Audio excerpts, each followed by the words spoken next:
Morning students, D online classes के तो channel पर आप सभी स्टूडेंट्स का स्वागत है। तो आज का जो क्वेश्चन स्टूडेंट आप लोगों के सामने पर है, आप लोग देख सकते हैं ऑपरेशनल फायर का एक इम्पॉर्टेंट क्वेश्चन जो आपके ये जिस टाइप के क्वेश्चन आप लोगों के एग्जामिनेशन, चाहे वो ITI लेवल का हो, जेई लेवल का हो, एई लेवल का हो या गेट ESC में हो, इस टाइप का बेसिक क्वेश्चन आप लोगों के एग्जामिनेशन में आता भी है। एक ऑपरेशनल एम्पलीफायर बना के दिया हुआ है, उसमें आप लोगों की मल्टीपल ब्रांचेस लगी हुई, ठीक है। नेगेटिव टर्मिनल से फीडबैक दिया हुआ है और क्वेश्चन लिखकर दे रहा आप लोगों का कि what the output of the following circuit. इस सर्किट के लिए ओवरऑल आउटपुट आप लोगों को बताना है कि ओवरऑल आउटपुट क्या आएगा। Assume that the op amp is powered from -15 volt supply. जो आपका ओप एम्प है उस पर कितने वोल्ट की सप्लाई है, आप लोगों की -15 सप्लाई है, ठीक है। अब देखिएगा, यहीं से अगर मैं बात करता हूँ स्टूडेंट, यहीं से अगर मैं लेकर चलता हूँ इस बात को, अगर मैं देखता हूँ तो ये जो सप्लाई दिया हुआ है इसका कोई ज़्यादा यूज़ नहीं है, क्योंकि हम लोग यहाँ पर अगर देखें भी तो हमारे पास 3 वोल्टेज सोर्स, 1 वोल्ट की एक बैटरी यहाँ, 2 वोल्ट की दूसरे टर्मिनल पर है और 3 वोल्ट की थर्ड टर्मिनल पर बैटरी कनेक्टेड, ठीक है। तीनों के तीनों आपस में यहाँ पर शॉर्ट सर्किटेड हैं, एक पॉइंट पर आप लोगों को, ठीक।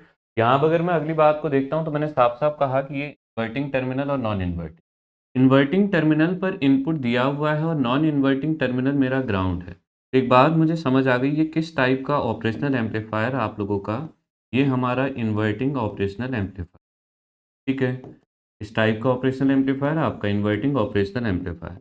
मैंने क्यों इसको इन्वर्टिंग ऑपरेशनल एम्पलीफायर कहा, क्योंकि इनपुट जो दिया गया है वो इन्वर्टिंग टर्मिनल पर है और नॉन इन्वर्टिंग टर्मिनल पर उस समय पर क्या किया गया, आपका ग्राउंड किया गया। जस्ट अपोजिट कंडीशन अगर होती कि इनपुट मेरा नॉन इन्वर्टिंग टर्मिनल पर होता और इन्वर्टिंग टर्मिनल को ग्राउंड किया गया होता, तो फिर ये मेरा नॉन इन्वर्टिंग ऑपरेशनल एम्पलीफायर हो जाता। अगली बात, ये सेम सर्किट मैंने आप लोगों को, जिन स्टूडेंट्स से हमसे पहले पढ़ा होगा या कहीं भी किसी भी स्थान से किसी जगह से आप लोगों ने पढ़ा हो, आप लोगों ने एक बात देखी होगी, इस टाइप का सर्किट, ठीक है, जहां पर आपके मल्टीपल सोर्सेस लगे होते हैं इनपुट साइड से ऑपरेशन एम्पलीफायर में, इस सर्किट को जनरली हम लोग क्या कहते हैं स्टूडेंट, ये हमारा एक क्या है, समिंग एम्पलीफायर है, ठीक है। ये कौन सा एम्पलीफायर होता है स्टूडेंट, आप लोगों का समिंग एम्पलीफायर होता है। अब जिस स्टूडेंट ने इसको इतना पहचान लिया कि ये समिंग एम्पलीफायर है, वो तो डायरेक्टली आप लोगों का फॉर्मूला लगा सकता है। इन केस अगर आप लोगों को पहचानने में नहीं आ रहा, आपको नहीं याद आ रहा है ये कौन सा सर्किट है, तो आपको सिंपल सा कॉन्सेप्ट क्या लगाना है, मेरे साथ ध्यान से देखिएगा। ऑपरेशनल एम्पलीफायर का कोई भी क्वेश्चन होगा, अगर आपको समझ नहीं आ रहा है, आपको कोई भी नोट पकड़नी है और हर नोट पर केसीएल लगा देना है। मैंने यहाँ से कहा कि ये करंट मैंने रिप्रेजेंट की I1, ठीक है। यहीं मैंने दूसरी ब्रांच पर कहा कि यहाँ से जो करंट जा रही है वो I2, यहाँ मैंने थर्ड ब्रांच पर कहा कि यहाँ करंट जा रही है I3 और ये मैंने यहाँ से आउटवर्ड करंट दिखाई, ये मैंने कहा I4 करंट मेरी जा रही है। अच्छा, इस नोड पर बात आती है कि इस नोड पर कितना वोल्टेज होगा, तो हमने साफ-साफ यहाँ से देखा कि नॉन इन्वर्टिंग टर्मिनल ग्राउंड है, 0 वोल्ट है, ठीक है। हम जानते हैं कि वर्चुअल इनपुट का कॉन्सेप्ट हमें क्या कहता है कि जितना वोल्टेज पॉजिटिव टर्मिनल पर नॉन इन्वर्टिंग टर्मिनल पर होगा, सेम पोटेंशियल मेरा इन्वर्टिंग टर्मिनल पर भी होगा। अब मैं यहाँ इस नोड को अगर मैं नोड ए कहता हूँ, मैंने सिंपल सी बात कही, ये तब है जब मुझे सर्किट पहचानना नहीं आ रहा है, ठीक है। मैंने सिंपल सी बात कही यहाँ से कि केसीएल, ठीक है, सिंपल केसीएल लगाता हूँ, केसीएल एट नोड ए।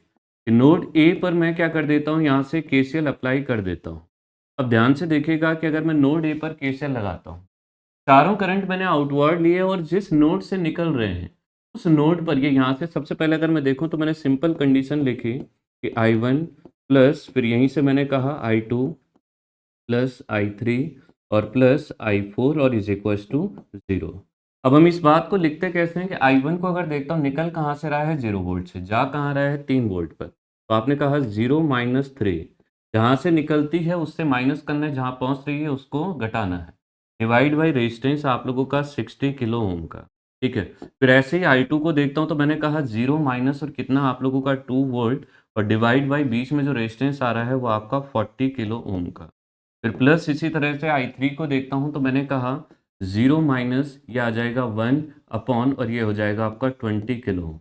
फिर प्लस इसी तरह से देखता हूँ तो 0 माइनस वहाँ आपका आउटपुट वोल्टेज था V आउट, ठीक है, और डिवाइड बाई, भाई इस नोड पे कितना वोल्टेज है, ये आउटपुट वोल्टेज था आपका, ठीक, और डिवाइड बाई कितना आ जाएगा आपका 60 किलो ओम और इज इक्वल टू। अब इस सिंपल से इक्वेशन को सॉल्व कर लीजिए। यहाँ आप लोगों को साफ-साफ विज़िबल होगा कि यहाँ मैंने क्या कहा कि यहाँ से अगर आप देखेंगे 2 जा 6 तो ये 20 आ जाएगा। या आप लोगों का 2 2 जा तो ये 20 हो जाएगा और ये 1/20 है। तो यहाँ अगर आप देखेंगे तो ये हो जाएगा 1, 2 और 3। तो ये आ रहा है आपका -3/20। ठीक है? इज़ इक्वल्स टू अगर आप देखेंगे तो ये आ जाएगा आप लोगों का यहीं से। तो अगर आप देखेंगे तो ये आ जाएगा आउटपुट वी आउट और डिवाइड बाई 60 किलो ओम। ठीक है, ये 0 से ये 0, ये आपने कहा कि 2 3 जा 6। आप क्लियरली यहाँ से देख सकते हैं कि जो अपना आउटपुट वोल्टेज आ रहा है, ठीक है, ये 3 3 जा हो जाएगा 9, तो माइनस का 9 वोल्ट मेरा आंसर। जो आउटपुट पर वोल्टेज मिलेगा स्टूडेंट आप लोगों को, वो कितना मिलेगा? माइनस का 9 वोल्ट मिलेगा। ठीक, ये तो वो मेथड है स्टूडेंट आपका जब मैंने आपसे साफ-साफ कहा कि आप एग्ज़ामिनेशन में सर्किट को आइडेंटिफ़ाई नहीं कर पाए कि ये कौन-सा सर्किट है। आपने नॉर्मल क्या किया, केसीएल लगाया और उस स्थिति में आपने प्रॉपर देखा कि जो आंसर आ रहा है वो ऑप्शन बी हमारा -9 वोल्ट सही है। अब बात आती है स्टूडेंट आप लोगों की कि आप कहते हैं कि सर हम अच्छे से तैयारी करके गए थे और हमें सर्किट पहचानने में आसानी से आ गया था। अगर आपने सर्किट को आसानी से पहचान दिया था, आपको पता चल चुका था कि ये समिंग एम्पलीफायर और साथ में आपका इन्वर्टिंग समिंग एम्पलीफायर है, उस स्थिति में फिर आपको ये मेहनत करने की ज़रूरत नहीं थी, ठीक है?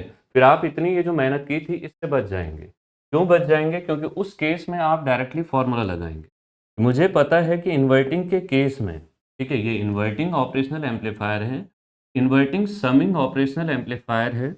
उस केस में जो आउटपुट वोल्टेज का फॉर्मूला आता है वो सिंपल कैसा आता है? Minus R F into V one upon R one, ठीक है, plus V two upon R two और plus V three upon R three. Direct formula हमारा ये आता है। अब इस फॉर्मूले में अगर आप वैल्यू रखेंगे तो माइनस आर एफ की अगर मैं बात करता हूँ, ठीक है, तो मैंने क्या कहा भाई, फीडबैक रेजिस्टेंस कौन सा है मेरा? ये वाला फीडबैक रेजिस्टेंस था। मैंने सिंपल सी बात कही कि -60, ठीक, और V1 भाई फर्स्ट सेकंड थर्ड आप किसी को कह सकते हैं, आप ऊपर से ही लेकर चले तो आपने कहा 1 अपॉन इसके रिस्पेक्टिवली रेजिस्टेंस 20 है, ठीक है, प्लस सेकंड आप लोगों का 2 है तो 2 के रिस्पेक्टिवली रेजिस्टेंस 40 किलो ओम है, ठीक है, और प्लस थर्ड रेजिस्टेंस वो थर्ड वोल्टेज आपका 3 है, रेजिस्टेंस 60। फिर से यहाँ अगर आप देखेंगे, वही पुरानी बात आपकी कि 2 2 जा 4, ये 20 आ जाएगा, 3 2 जा तो ये 20 आ जाएगा। 1 2 3 तो ये आ जाएगा स्टूडेंट, यहाँ से अगर आप देखते हैं -60 और मल्टीप्लाइड बाई 1/20 ओ, ठीक है, ये 3 बार आएगा आपका, तो सीधे जोड़ के लिख देता हूँ 3/20। अब इसको अगर आप देखेंगे तो ये आ जाएगा 3 टाइम्स। इस हिसाब से ओवरऑल जो आउटपुट वोल्टेज आएगा वो कितना? -9 वोल्ट आएगा।